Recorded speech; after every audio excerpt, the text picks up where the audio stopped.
BJP में ऐसे बहुत से नेता हैं जो मंदिर मुद्दे से, मंदिर आंदोलन से राजनीति में आए।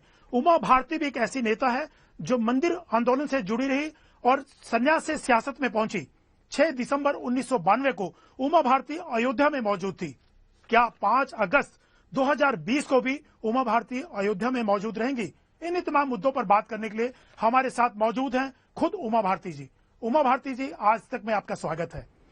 उमा भारती जी, पहला सवाल आपसे मेरा ये है कि क्या 5 अगस्त 2020 को आप अयोध्या में मौजूद होंगी जिस दिन भूमि पूजन होगा? जिस समय पर और जिस हालात में कोरोना के समय पर ये भूमि पूजन का कार्यक्रम संपन्न होना है, उसमें कितने लोग वहाँ पर उपस्थित हो सकेंगे, ये सारी बातें मुझे लगता है कि पीएमओ और राम जन्मभूमि न्यास से जुड़े हुए लोग देख रहे होंगे। तो उसके अनुसार मुझे भी सूचना मिलेगी तो मैं तो अवश्य जाऊंगी, क्योंकि मैं तो जान की बाजी लगाई हुई थी, अपने आप को मतलब अपना बलिदान देने के लिए तैयार थी। और मैं इस अभियान के साथ लगभग 20 साल जुड़ी रही। 5 शताब्दियों से चला है आंदोलन था, अभियान था, और इसमें पूरी दुनिया के लगभग 1.5 अरब लोग, यानी 140 करोड़ से भी ज़्यादा लोग हैं जो भारत के हैं और भारत के बाहर जो भारतीय हैं, वो सब इस अभियान को बहुत ध्यान से देखते रहे। और माननीय सुप्रीम कोर्ट के आज्ञा के बाद पूरे देशवासियों ने जिस एक रास्ता के साथ इसको स्वीकार किया है, ये अपने आप में एक अनोखा उदाहरण बना। और इसलिए हमारे लिए तो जीवन का एक ऐसा रोमांचकारी क्षण है कि मैं जहाँ भी होंगी मुझे उतनी ही खुशी होनी है। मैं वहाँ होंगी तब भी, और मैं यहाँ जब बैठी हूँ तब भी मुझे उतनी ही खुशी होनी है। मेरे लिए इससे अच्छा क्षण कोई नहीं हो सकता। इसके बाद अगर मैं जीवित ना भी रहूँ, भगवान मुझे उठा ले जाए, तब भी मैं प्रसन्नता से चली जाऊंगी, क्योंकि जीवन का ये कार्य संपूर्ण हो गया। उमा भारती जी, अभी आपको न्योता नहीं मिला है वहां का भूमि पूजन का? अभी जैसा कि मैंने आपको कहा कि कोरोना की स्थितियों को देखते हुए कितने लोग वहां रह सकते हैं स्पॉट के ऊपर, ये सारी बातें तय, सोशल डिस्टेंसिंग और सब चीज़ों को ध्यान में रखते हुए, तो इसलिए अभी बन रहा होगा। और मैं इस बात को लेकर, आप यकीन करिए, मैं सच बोल रही हूँ। मेरे मन में एक भी पल के लिए ध्यान नहीं आ रहा है कि मैं वहाँ हूँ कि नहीं या होंगी कि नहीं। मेरे मन में यही प्रसन्नता है, प्रसन्नता का चरमोत्कर्ष है मेरे अंदर कि हम भव्य राम मंदिर के निर्माण की तैयारी कर रहे हैं और पूरा देश सुप्रीम कोर्ट के निर्णय को एक मत होकर स्वीकार कर चुका है। ये मेरे लिए बहुत भौचक्की करने वाली बात है। इसलिए मैं तो इस अवसर का लाभ उठाऊंगी और देश के उन राजनीतिक दलों से अनुरोध करूंगी जो हमारे विरोधी कहलाते हैं, जो राजनीतिक दल हमारे विपक्ष कहलाते हैं, कि कृपया माहौल मत खराब करिए, चाहे शरद पवार जी हों, चाहे राहुल गांधी जी हों। और जितने आनंद के साथ ये हो रहा है, जैसे सोमनाथ के भव्य मंदिर का निर्माण हुआ था, इसी प्रकार से ये हो रहा है, इसको होने दीजिए आनंद के साथ। उमा भारती जी, आप कहा करती हैं अक्सर कि फांसी पे चढ़ जाऊंगी, कहती भी रही अक्सर आप जब आप मंत्री थी कि मेरे राम मंदिर जरूरी है, मंत्री पद जरूरी नहीं है, मैं फांसी पे चढ़ सकती हूँ इसके लिए। तो 6 दिसंबर 1992 को जब वहां मौजूद थी, तो आपको नहीं लगता कि जिसकी लड़ाई लड़ी आपने इतने सालों तक आंदोलन के लिए, मंदिर निर्माण के लिए, तो आपको नहीं लगता कि अब वो वक्त आ गया है कि आप 5 अगस्त की उस घड़ी पे भी आप मौजूद रहें? आपकी दिली इच्छा है वहां मौजूद रहने की कि वो पल भी आप देखें? आप ना थोड़ा सवाल समय से पहले कर रहे हो ना, क्योंकि 5 अगस्त है, उसमें अभी थोड़ा समय है। 2-3 दिन में हो सकता है कि कोई सूचना आवे कि कितने लोग वहाँ होंगे। इसलिए मैं इसी प्रकार से उत्तर दे पाऊंगी ना अशोक जी। मैं अपनी मर्यादा के कारण नहीं बोल पाती हूँ आपको, और कोई कारण नहीं है। ऐसा कहा जा रहा है कि 200 लोगों की सूची बनाई गई है, 200 लोगों को इन्वाइट किया गया है, तो आप 200 लोगों में भी नहीं है क्या? अब सूची जिनकी बनाई गई उन 200 को भी सूचना थोड़ा ना मिली है कि वो 200 हैं कौन, तो इसलिए मैं कैसे कह दूं। मैं तो ये कह रही हूं कि जो ढांचा गिरा, उसके बाद साजिश में जिन 6 लोगों को दोषी माना गया, उनमें से एक मैं भी हूं। इसलिए जो हालात होंगे, अब क्योंकि हम पे अभी केस भी चल रहा है, मैं अभी सीबीआई के स्पेशल कोर्ट में उपस्थित हुई थी लखनऊ में इसी बारे में। और आपको अगर याद हो अशोक जी कि आज तक हमारी इस यात्रा का गवाह रहा है, लगभग मैं उन नेताओं में से हूं जिसने कभी भी राम मंदिर के अभियान में भाग लेने के लिए खेद व्यक्त नहीं किया है, शर्मिंदगी व्यक्त नहीं की है। मैंने कभी भी इसमें इधर उधर नहीं किया है, आंखें नहीं झुकाई हैं। मैं एक ही बात बोल रही हूं, इस अभियान से जुड़ना मेरे जीवन का गौरव है, और इसके जो परिणाम होंगे उसको वो मुझे, मेरा गौरव और बढ़ाएगा। मुझे कभी भी इस बात को कहने में संकोच नहीं हुआ, अगर आपको स्मरण हो तो। और मैं मुख्यमंत्री भी बनी, मैं केंद्र में मंत्री भी बनी, मैं एक बात जरूर आपकी थोड़ा संशोधित कर दूंगी, मेरा राम जन्मभूमि अभियान से जुड़ना और मेरी राजनीति, ये दोनों बिल्कुल अलग बिंदु थे। राजनीति मैं कर चुकी थी, मैं दूसरी बार की मेंबर ऑफ पार्लियामेंट थी जब 6 दिसंबर की घटना हुई है, तो वो मेरा सेकंड टर्म था, क्योंकि आपको याद हो बहुत जल्दी चुनाव हो गया था एक। तो मैं 89 में चुनाव जीती और फिर 91 का चुनाव जीती, और फिर ये 6 दिसंबर की घटना हुई। खजुराहो बुंदेलखंड में बहुत शोषित और गरीब इलाका है। मेरा मुख्य मुद्दा रहता था कि अन्याय नहीं होने देना इस इलाके के साथ। राम मंदिर अभियान में जुड़ने का भी यही कारण बना। मुझे लगा सारे विश्व के हिंदू समाज के साथ ये अन्याय है कि जहां उनके आराध्य जन्मे हैं वो वहां पर मत्था नहीं टेक सकते, और इसी भाव से मैंने उस अभियान में भाग लिया। वह ये बिल्कुल सच्चाई, आप यकीन मानिए, मैं वहां मर सकती थी। अयोध्या में 2 बार ऐसा हो गया जब गोलियां चली हैं और मुझे गोली लग सकती थी, और हमें एक भी पल का भय नहीं आता था, बल्कि मुझे खुशी होती थी कि हम मर जाएंगे तो गर्व करेंगे देश के लोग, और हमारे पूर्वजों, मेरी माँ की कोख धन्य हो जाएगी। इसलिए वो 200 लोगों की सूची में मैं हूं कि नहीं, क्योंकि मैं तो उन 6 लोगों में हूं ना फिर। तो इसलिए आप जरा 1-2 दिन का समय दे दो इसके लिए, ठीक है? उमा भारती जी, आप हमेशा कहा करती थी कि मंदिर, भव्य राम मंदिर का निर्माण हो, ये सबसे बड़ा आपका सपना है, आप चाहती हैं। तो आगे क्या? ये कहा करते थे आप ही लोग, अयोध्या तो झांकी है, मथुरा काशी बाकी है। तो क्या अब आगे क्या होगा? क्या आगे मथुरा काशी की बात होगी? एक संसद में एक पूजा स्थली विधेयक पारित हो चुका है, जिसमें ये हुआ है कि जो 1947 के जो हालात थे धार्मिक स्थलों के, उनको बरकरार रखा जाए, जिसमें राम जन्मभूमि नहीं शामिल है।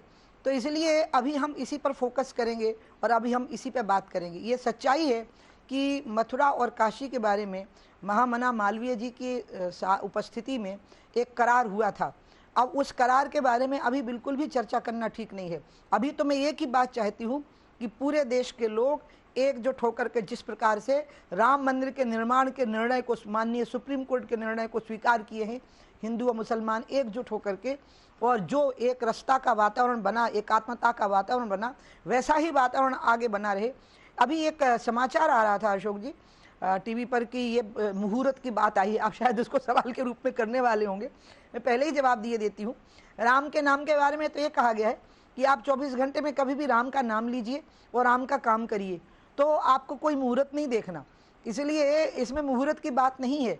बात यह है कि अब जल्दी निर्माण का कार्य शुरू हो, क्योंकि कोरोना के काल की वजह से जो चीज़ बहुत पहले शुरू हो जानी थी वो शुरू हो नहीं पाई।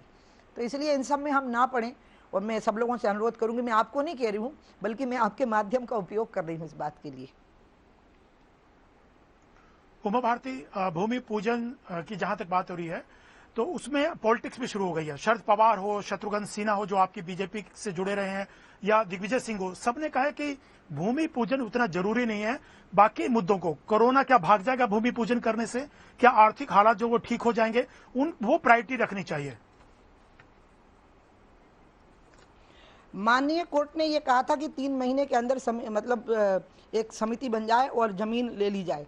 अब मंदिर के निर्माण की तैयारी के लिए जो लोग लगे हुए हैं वो कोरोना में लगने वाले लोग नहीं हैं, जैसे कि कारीगर हैं, इंजीनियर हैं, या वो कंपनियां हैं जो कंस्ट्रक्शन करेंगी। उन कोरोना में लगे हुए योद्धा अलग हैं, और प्रधानमंत्री जी वहाँ सिर्फ 2 घंटे के लिए जाएंगे। जो शरद पवार जी ने कहा, जो दिग्विजय सिंह जी ने कहा, वो मैंने सुना और मुझे आश्चर्य हुआ कि जिस राम मंदिर के निर्माण के लिए पूरा विश्व बाट जो रहा है, उसके लिए भारत के प्रधानमंत्री अगर 2 घंटे के लिए चले जाएंगे तो इससे कोरोना पे क्या असर पड़ेगा। कोरोना के लिए तो लोग काम में लगे हुए हैं ना, जिनको काम में लगा होना है, उनमें से एक भी वहां नहीं होगा जिसको कोरोना के काम पे होना है, वो तो वहां एक भी नहीं होगा, एक भी व्यक्ति वहां उपस्थित नहीं होगा।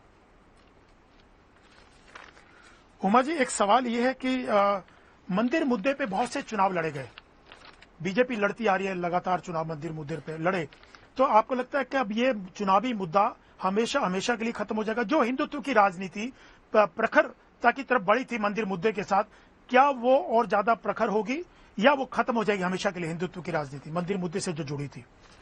हमारे लिए राम मंदिर कभी चुनाव का मुद्दा नहीं था। आप स्मरण करिए अशोक जी, जब बाबरी मस्जिद एक्शन कमेटी बनी है, पहले माननीय कोर्ट के ऑर्डर से ताले खुले हैं, बीजेपी के ऑर्डर से नहीं। जब ताले खुल गए तो बाबरी मस्जिद एक्शन कमेटी बनी और उन्हें अनाउंस किया कि हम वहां नमाज पढ़ेंगे, हम ताला खुलने के ऑर्डर को स्वीकार नहीं करते हैं।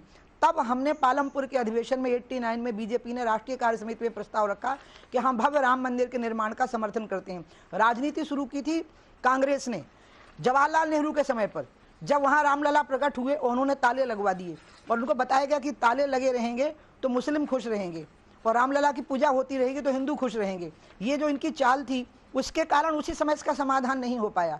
फिर राजीव गांधी ने स्वयं वहां से रथ यात्रा निकाली, अपनी कैंपेनिंग शुरू की 91 में, ये कहती हो कि हम रामराज लाएंगे। चुनाव इन्होंने तो, राजनीति तो इन्होंने की है। अब आप हमारी याद करिए, हमने पालमपुर के अधिवेशन में प्रस्ताव पारित किया, उसके बाद हम 91 में बहुमत नहीं आया, लेकिन राम मंदिर हमारा मुख्य एजेंडे में रहा। फिर 96 का चुनाव हुआ, 6 दिसंबर हो चुका था। हम चाहते तो ये सोच लेते कि हमारी कई सरकारें हमने गंवा दी हैं राम मंदिर के कारण, खुद उत्तर प्रदेश की गंवा दी है।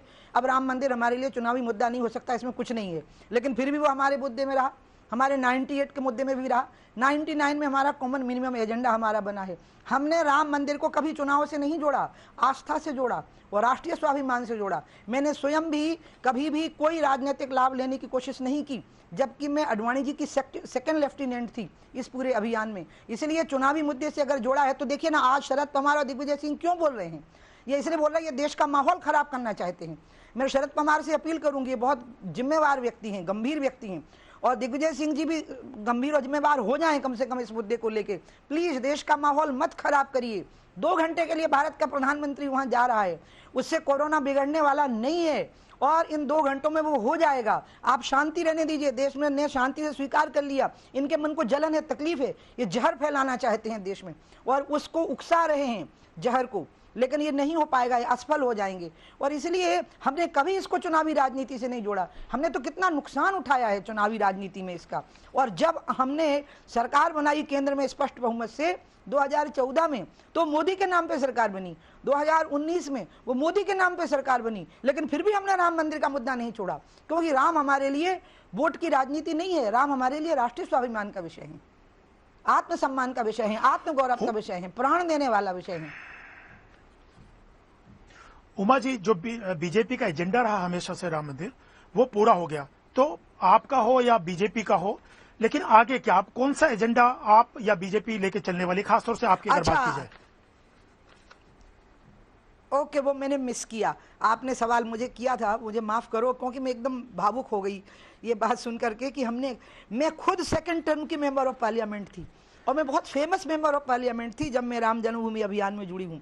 हमारा कोई, मेरे चुनावी राजनीति का उससे कोई संबंध ही नहीं था। आपने जो दूसरी बात कही है ये बहुत महत्वपूर्ण है कि आगे क्या, आगे है कोरोना की विभीषिका में एक बात सामने आ गई कि एक तरफ लोग पैदल चल रहे थे लू में, गर्म हवाओं के बीच बच्चों पैदा हो रहे थे।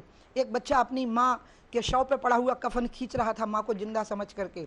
साइकिल पे एक बेटी अपने बाप को ले जा रही थी। लाखों लोग पैदल चल रहे थे अपने घर पहुंचने के लिए, और दूसरी तरफ उसी समय पर कुछ लोगों के कुत्ते हवाई जहाजों से लाए जा रहे थे।